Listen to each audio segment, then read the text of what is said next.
Hello అండి, welcome to Brad Smiles Telugu academy. ఈరోజు మనం డిస్కస్ చేసుకోబోయే టాపిక్ వచ్చి కరెంట్ అఫైర్స్. ముందుగా ఈ వీడియోని లైక్ చేయడం మర్చిపోవద్దు.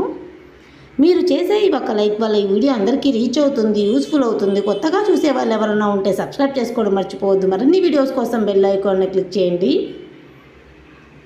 ఇంకా టాపిక్లోకి వచ్చేస్తే, రెస్టారెంట్లో సర్వీస్ ఛార్జ్కి స్వస్తి చెప్పిన హైకోర్టు. రెస్టారెంట్లో సర్వీస్ ఛార్జీలకు స్వస్తి చెప్పిన హైకోర్టు ఏ విధంగా?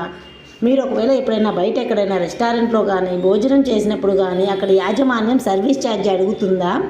మీరు ఆ బిల్లులో ఖచ్చితంగా సర్వీస్ ఛార్జ్ చెల్లించాలని డిమాండ్ చేస్తున్నారా అనే విషయాలపై కేంద్ర ప్రభుత్వం క్లారిటీ ఇచ్చింది. ఏం చెప్పిందో ఒకసారి చూద్దాం. ఏమంటే, ఈ సర్వీస్ ఛార్జీలు వసూలు చేయకూడదు అని హైకోర్టు చెప్పడం జరిగింది. రెస్టారెంట్ యజమానులకు షాక్ ఇచ్చింది ఢిల్లీ హైకోర్టు అనేది, సర్వీస్ ఛార్జీలు వసూలు చేయకూడదు అని. ఈ కోర్టు మార్గదర్శకాలను సవాలు చేసినందుకు ఢిల్లీ హైకోర్టు రెస్టారెంట్ అసోసియేషన్లకు 1 లక్ష రూపాయల జరిమానా విధించింది. జూలై 4వ తేదీన 2022న central consumer protection authority CCPA జారీ చేసిన మార్గదర్శకాలను అదే నెల చివరిలో హైకోర్టు నిలిపివేయడం జరిగింది. ఈ రోజుల్లో చాలామంది రకరకాల ఫుడ్ను తినేందుకు ఆసక్తి చూపుతుంటారు. రెస్టారెంట్లో కానీ, పిల్లల్ని బయటికి తీసుకొని వెళ్ళినప్పుడు కానీ, రెస్టారెంట్లో హోటల్లో ఫుడ్ తినడం అనేది అందరూ చేసే పని. కానీ వీరి యొక్క సంతోషానికి ఆటంకం కలిగించే విధంగా ఆ హోటల్ మేనేజ్మెంటు GSTతో పాటు సర్వీస్ ట్యాక్స్ కూడా వేయడం జరుగుతుంది. దీనికి మూలంగా వారి యొక్క ఆనందానికి ఆటంకం కలుగుతుందని ఢిల్లీ హైకోర్టు సర్వీస్ ట్యాక్స్ అనేది చెల్లించకూడదు, ఛార్జీ అనేది వసూలు చేయకూడదు, సర్వీస్ ఛార్జీ అనేది అని హైకోర్టు తీర్పునివ్వడం జరిగింది.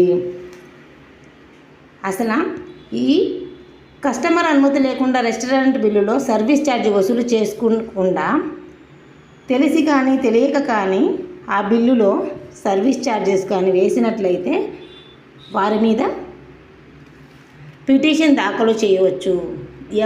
ఎవరి కారణంగా అంటే FHRI పిటిషన్ దాఖలు చేయడం జరుగుతుంది. Federation of hotel and restaurant association of India, దీని మీనింగు FHRAI ఢిల్లీ హైకోర్టులో పిటిషన్ దాఖలు చేయడం జరిగింది. ఈ వినియోగదారుల రక్షణ చట్టాన్ని ఉల్లంఘించే కారణంగా రెస్టారెంట్లో ఆహార బిల్లులో సర్వీస్ ఛార్జీని తప్పనిసరి చేయరాదని ఢిల్లీ హైకోర్టు పేర్కొంది.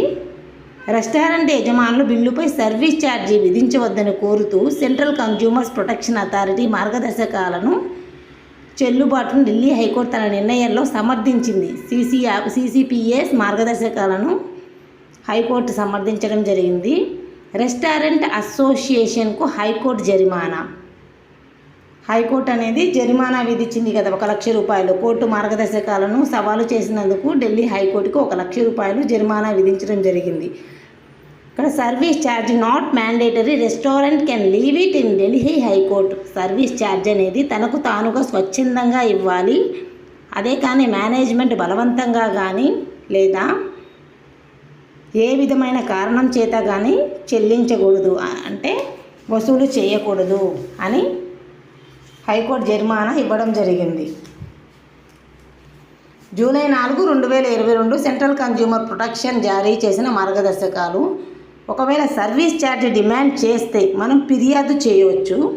ఫిర్యాదు చేయండి అని హైకోర్టు తీర్పునివ్వడం జరిగింది. ఒక రెస్టారెంట్ యజమాని మీ నుండి లేదా మీ పరిచయస్తుల నుండి బలవంతంగా సర్వీస్ ఛార్జ్ను వసూలు చేస్తే మీరు దాని గురించి వినియోగదారుల కోర్టులో ఆహార వినియోగదారుల అథారిటీలో ఫిర్యాదు చేయవచ్చు. ఇక్కడ ఫిర్యాదు నమోదైతే ఆ రెస్టారెంట్ యజమానిపై చట్టపరమైన చర్యలు తీసుకుంటారు. గతంలో 1915కి కాల్ చేస్తే సరిపోయేది, కానీ ఇప్పుడు ఏం చేశారంటే వినియోగదారుల కోర్టు ఆహార వినియోగదారుల అథారిటీలో ఫిర్యాదు చేస్తే వారిపై చట్టపరమైన చర్యలు తీసుకుంటారు. ఈ వీడియో మీకు నచ్చినట్లయితే లైక్ చేయండి, షేర్ చేయండి, సబ్స్క్రైబ్ చేయండి. మరిన్ని వీడియోస్ కోసం బెల్ ఐకాన్ని క్లిక్ చేయండి. మీకు ఏదైనా టాపిక్ గురించి వీడియో కావాలి అంటే కామెంట్ చేయండి. Please like, share, comment, subscribe. Thanks for watching.